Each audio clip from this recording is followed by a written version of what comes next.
is always such a fun tournament to come to. The people are amazing here, the food's amazing, the culture is so nice. Also, the competition here is very strong. We always love this tournament. Everyone is so friendly, you know, at the competition, at the hotel, out in the city.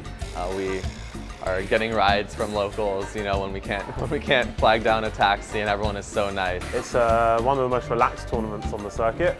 I would say they're falling behind slightly in terms of the standard that we have for the other tournaments, but you know, those are established tournaments like Paris, like Bonn, you know, they've run them for the past 30, 40 years. So it's been gradually coming up. The last 2 years it's been the best it's ever been. This is the first time I've been in Cuba in 10 years. I think the last time I was here was 2006, and things have actually changed a lot since I was here last. There's Wi-Fi internet. They've actually they've caught on that having classic cars as taxis is a good moneymaker. The people are nice as always. The food is great. I love Cuba. Some of my favorite fencers were Cuban from back in the day, Elvis Gregory and that bunch of guys. You know, it's a great people, great turnout for the event. We always have like excellent, like, you know, rowdy crowds, so I love that. It's always exciting being here. It's a Grand Prix, so there are a lot of points on the line. So this is a big tournament for me. Hopefully I can keep fencing well. You know, hopefully come out here with some hardware. My goal is always to win. You know, I'm here to enjoy what I do. I don't pressure myself anymore about focusing so much on that end product. I'm fortunate enough that Britain has already qualified for the Olympics. We qualified the last tournament in Bonn. The pressure's not there in terms of, you know, from the whole team, you know, the 4-year cycle.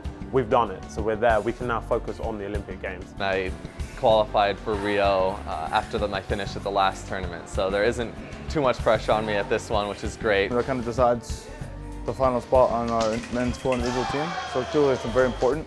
But you know, it's taking it like every other competition. I started when I was 9½.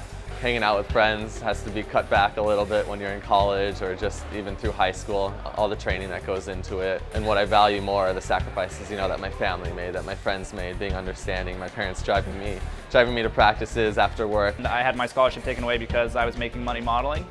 And in order to continue fencing, I realized that I would have to either like commit fully to fencing or commit fully to, you know, doing my education because I couldn't really pay for both. And I committed to fencing. So I would say I've given up everything in my life to do fencing, and I don't regret it one bit. You have to sacrifice a lot growing up. Friends, family, everything. And hopefully it pays off for the big competitions. You know, I have my family and my friends are supporting and they're always behind me and they're always there if I want to go back and see them. So I don't feel like it's so much of a sacrifice. You know, it's part of my goal. We all have a great chance to medal an individual given the success that we've had lately. And then obviously team is something that we can be extremely consistent in and have shown that we're going to be a contender for gold. It's very possible I could fence American, one of my teammates. We wouldn't be meeting until later rounds anyway, just because of our world ranking. But if we do, same thing applies as everything else. You know, I've got a job to do. I'm sure my coach will then be in the corner against me, but that's life. We've done it this season, and we'll have to do it again. You know, nothing changes between us. We're still going to be friends off the piece, regardless of what happens on. The team event is actually our best chance for a medal because we only have to win 2 bouts, so everybody's got to be ready, everybody's got to be on the top of the game, and everybody's got to be needed to make a medal at the Olympics in the team event. This event is basically winner take all. Race really needs to perform and have a great day to qualify as an individual for the U.S. team, and hopefully he'll do it. In Rio, aside from our individual aspirations, we know that regardless, we're going to all be ready and prepare ourselves to medal in the team event. We want to compete together at the highest level, and we are. Alex is #1 in the world. I was #1 in the world last year.